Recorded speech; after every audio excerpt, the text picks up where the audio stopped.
Officials say icy roads were to blame for several crashes in eastern Kentucky today. More shutdown talk as the president has lunch with lawmakers. I'm Nicole Killian at the White House with who was here this time and who wasn't. Our next system brings more rain chances to the mountains. The details now on First at 4. Dedicated to eastern and southern Kentucky, this is WYMT Mountain News First at 4. Good afternoon, I'm Steve Hensley. First at 4, we are following a developing story out of Bell County. The coroner tells us one person was killed in an apartment fire in Middlesboro this morning. We are told 28-year-old Trey Branscombe was the one that was killed. It started around 7:30 this morning at an apartment on 24th Street. Officials tell us Branscombe was alive when they pulled him from the fire, but that he later died in the ambulance. We do not know what caused the fire. Branscombe's body will be taken to Frankfort for an autopsy. We do have a reporter heading to Middlesboro and hope to have a live update coming up on Mountain News at 6. Wet roads freezing overnight caused a lot of problems for drivers in our region this morning. There were a few school closings and delays, and within the span of just a couple of hours, several crashes happened. One even involved an ambulance. WYMT's Connor James has more from Letcher County. Yeah, there were a handful of minor accidents across the region this morning, specifically in Knott and Letcher counties, and I'm told a lot of those crashes were due to slick spots on the roads. One even involved an ambulance. The crash involving the ambulance happened along Kentucky 15 in Whitesburg. Someone was being transported in it. You can see the ambulance nearly flipped vertically in this photo. 3 people were taken to the hospital in that crash. Another crash on Kentucky 160 near the Carr Creek Elementary School in Knott County closed the road for more than an hour. One person was flown out to the hospital in that crash. We are told that person did not have life-threatening injuries, though. There was also a third crash near the Making Volunteer Fire Department. Officials we talked to from the Letcher County Sheriff's Office say icy roads played a large role in a lot of these crashes. With the possibility of black ice this time of year is extremely important to slow down, give yourself a few extra minutes to get to work, and you'd rather get there a little bit late than not make it at all. We've had several minor accidents this morning. Good news though, I'm told no one had life-threatening injuries. One man was flown out to a hospital, but I'm told he should be okay. I'm in Letcher County. Connor James, WYMT Mountain News. Workers at the company that towed the ambulance says there's a good chance it's totaled, but people we talked to are just thankful the people in it are okay.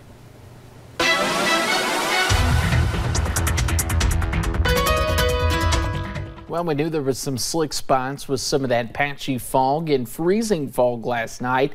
Also a few flakes. The good news is a lot of that has come to an end, at least for now. Mostly cloudy skies still dominating the region, and you can see that at our Whitesburg camera where it is cloudy skies and another gloomy Tuesday. It hasn't been cloudy for everyone. In fact, some peaks of sunshine across portions of eastern Kentucky, but now the cloud cover really starting to pick right back up in Jackson. Notice a little bit of the clearing slot happening across Lee County, Virginia, Harlan County, seeing a little bit of sunshine, and even at our UVA Wise camera, a little bit of blue sky showing up earlier today as those clouds continue to move in with this front to our north. It's 30s right now in Jackson and Pikeville and Prestonsburg. Really not much difference depending on where you are. The warm spot 36 in Bell County there in Middlesboro. And notice the forecast. We're looking at tonight 29 degrees, calm winds, another cold one, cloudy skies, and really I think it's just going to be kind of like what we're talking about and what we've seen.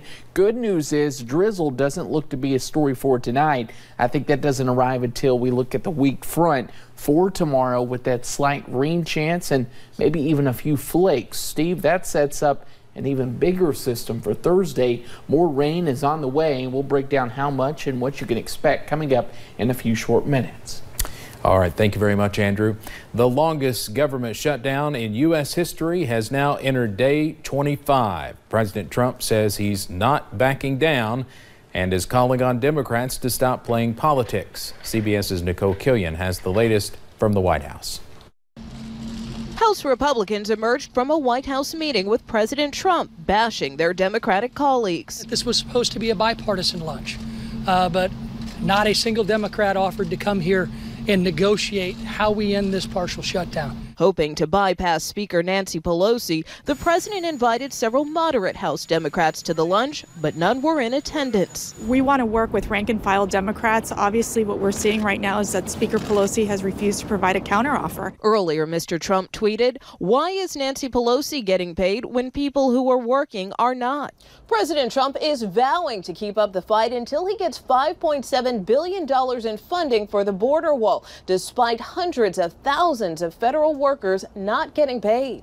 In a letter to Mr. Trump, several Senate Democrats urged the president to meet with federal workers impacted by the shutdown and called on him to bring it to an end. The American people suffering the dire consequences of the shutdown can no longer afford to wait for the president to come around. But Senate Majority Leader Mitch McConnell says Democrats have a choice to make. They could stand with common sense, with border experts, with federal workers, or they could continue to remain passive spectators. Congress is expected to cancel next week's recess if the government is still shut down. Nicole Killian, CBS News, the White House. The partial U.S. government shutdown is also costing Delta Airlines about $25 million in revenue this month as fewer government contractors and employees are traveling. Questions about the special counsel's Russia investigation dominated the first day of Senate confirmation hearings for Attorney General nominee William Barr. Barr is President Trump's pick to replace Jeff Sessions, who recused himself from overseeing that probe. He contradicted President Trump's frequent characterization of the Russia investigation.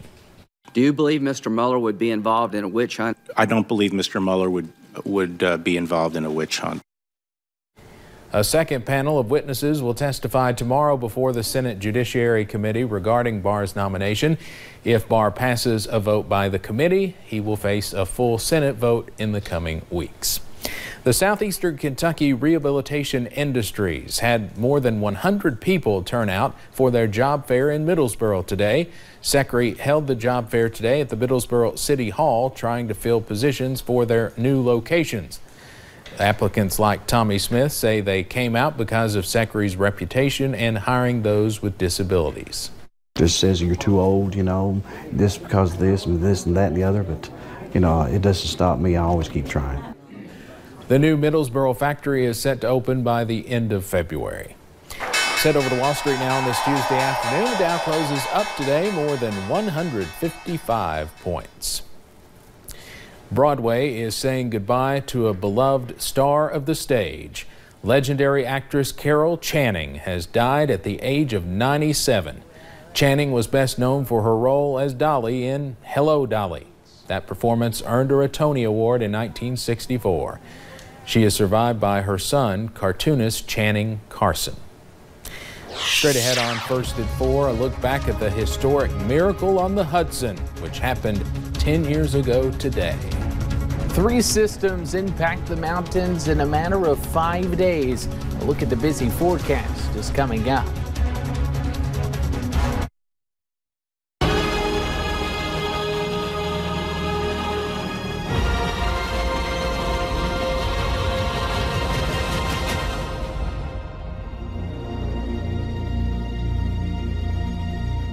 Catch all the high school and college action during sports overtime on Friday and Saturday nights on WYMT. Heroes and Icons at WYMT.com. Sponsored by Appalachian Wireless. From severe weather to snow, foggy mornings and sunny afternoons, there are lots of different kinds of weather here in the mountains. Now you can learn how the WYMT meteorologists know what's going on. Sign up for WYMT Weather Class.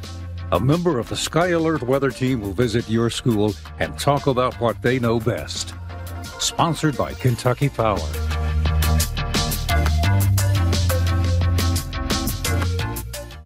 This is breaking news from Wolf, Williams & Reynolds. 80 to 90% of workers who apply for disabled Social Security or Black Lung benefits get turned down the first time. Half or more of those believe the process is over. Not so. That's where the experience of Wolf, Williams & Reynolds can help. If you've been turned down for disabled Social Security or Black Lung benefits, call 1-800-446-0167. Get the process for relief started today. Wolf, Williams, and Reynolds. This is an advertisement. Breathe easier with ARH Home Care Store oxygen and home medical equipment. Our stores are conveniently located throughout southeastern Kentucky, plus you get after-hours and weekend service through your local ARH hospital. Comprehensive and convenient. ARH, taking care of you at home. For almost 100 years, Food City has offered everyday low prices. It all starts with the value card that offers discounts on tens of thousands of items in the store. Plus, you earn a point for every dollar you spend, which can be redeemed for discounts at the pump or the register. And you can load coupons online directly to your phone or value card. You can also save up to 30% by shopping store brands. Plus, earn value points at the pharmacy or take advantage of our sales. Add it all up and you'll know why we say value every day. Food City. For years, our law firm has been promoting adoptions at the Floyd County Animal Shelter. When you adopt a four-legged friend, you not only enrich the life of the pet, but bring great joy to the adopting family. Come visit the Floyd County Animal Shelter located behind the Mountain Arts Center and bring your new best friend.